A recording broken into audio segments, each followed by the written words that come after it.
So this is section 3.3. We are starting the second video for 3.3, and we are going to focus on even and odd functions. So first of all, let's talk even functions. So an even function is a function whose graph has y-axis symmetry. Alright, so let's talk about what that means. If we're looking at a graph, okay, so let's start with a graph that we're familiar with and a graph that we know has y-axis symmetry. So let's think about a parabola, or f of x equals x squared. Alright, so if we pick any point on the graph, would be x, f of x, right? So if it has y-axis symmetry, what point must also be on the graph? Well, if this is x, then this would be negative x, and if this is negative x, this would be f of negative x. But what must be true? These two values are the same, right? Because remember when we said if something had y-axis symmetry, for any point xy, negative xy is also on the graph. So these two values are the same.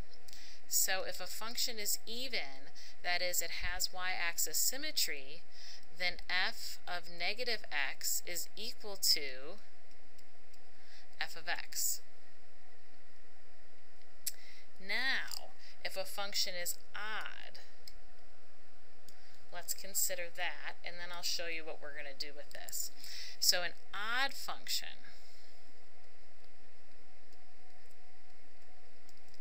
has origin symmetry.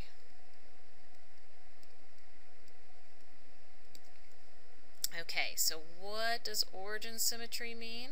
Well, if you think back, again, let's draw a picture. Alright, so I'm going to draw a picture of a graph that would have origin symmetry. Let's draw something like this. Okay. So, if it has origin symmetry, remember this is where you could fold it twice, like first about the y-axis and then about the x-axis.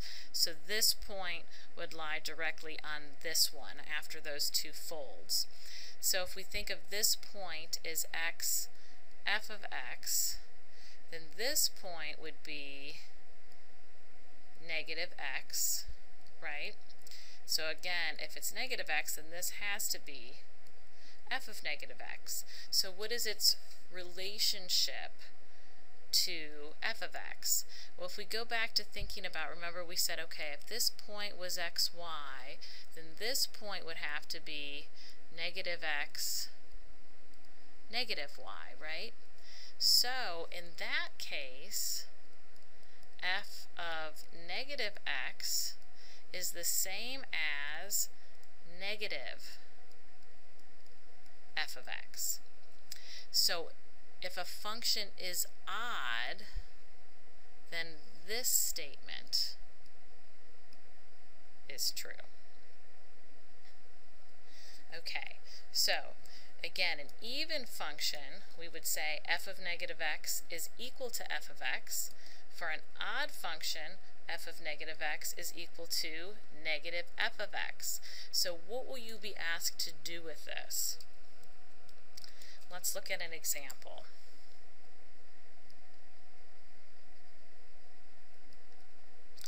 Alright, the question will say is f of x, and you'll be given a specific f of x. So let's look at 2x squared minus 4. Is f of x even, odd, or neither?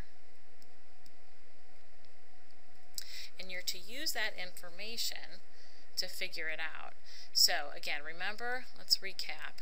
So f of negative x, if it's even, is equal to f of x.